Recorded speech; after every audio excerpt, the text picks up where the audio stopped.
Jika dikaitkan dengan ruang terbuka hijau yang ada di DKI Jakarta, sebetulnya apakah sudah cukup Pak artinya untuk bisa menanggulangi atau artinya mencegah polusi udara yang ada di Jakarta? Atau sebetulnya ruang terbuka hijau di Jakarta ini memang jumlahnya lebih sedikit begitu Pak? Eh, ya, kalau ruang terbuka hijau itu sebetulnya kalau sumber emisinya masih besar juga, dia nggak akan berperan efektif gitu. Dia akan berperan efektif kalau seimbang antara sumber emisi dengan kemampuan menyerapnya. Dan kemampuan menyerap emisi dari tumbuh-tumbuhan kan tidak secepat seperti kita mengemisikan kendaraan atau dari industri atau dari apapun itu. Dia perlu proses fotosintesis, perlu proses disposisi dan yang sangat dipengaruhi oleh kondisi cuacanya.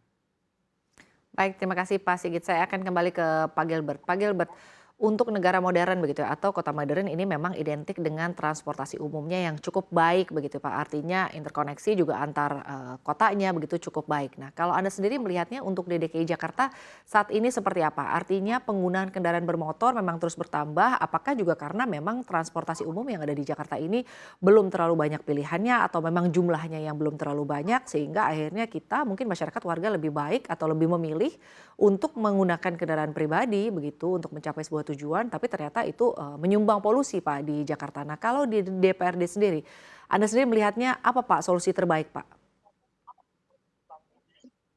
Saya melihat persoalan polusi ini bukan melulu persoalan politik. Buat saya persoalan politiknya artinya kalau kita ambil kebijakan berdampak sana sini itu mesti dinomor dua kan. Saya setuju dengan apa yang tadi Pak Sigit itu sampaikan bahwa kita mendekati ini secara ilmiah saja, penyebabnya jelas.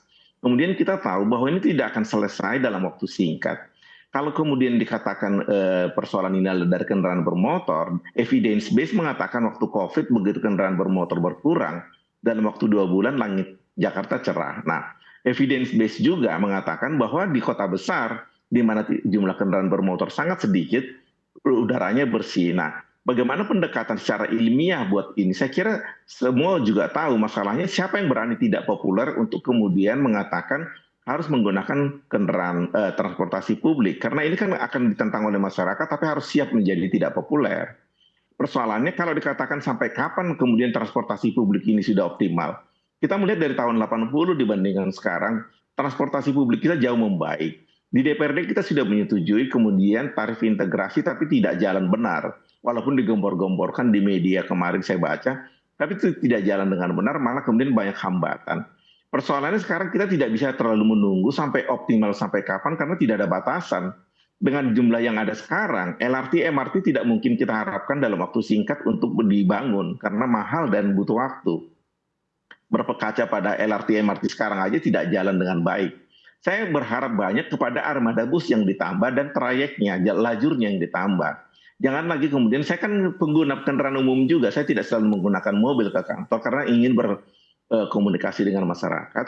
Keluhan masyarakat mengenai transportasi publik itu khususnya bus adalah headway-nya, waktu tunggunya mereka masih ada sampai setengah jam.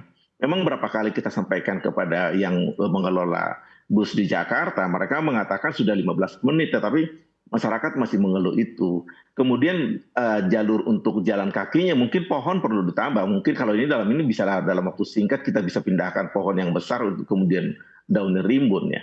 Tetapi dalam waktu singkat ini yang mesti kita selesaikan memang polusi ini oke lah dengan mungkin hujan buatan menurunkan debu dan segala macam. Tetapi jangka panjang masyarakat harus didorong untuk transportasi publik. Kan secara teori ada teori pull and push itu. Dengan mengurangi jumlah parkir di on street yang pemasukannya juga tidak jelas, kita sudah sangat mengurangi jumlah kendaraan motor. Karena mereka juga bingung mau parkir di mana, kemudian menaikkan tarif di parkir yang resmi, juga akan membuat orang menggunakan transportasi publik. Jadi ada kebijakan-kebijakan yang memang kita harus siap tidak populer untuk kemudian menjaga kualitas udara.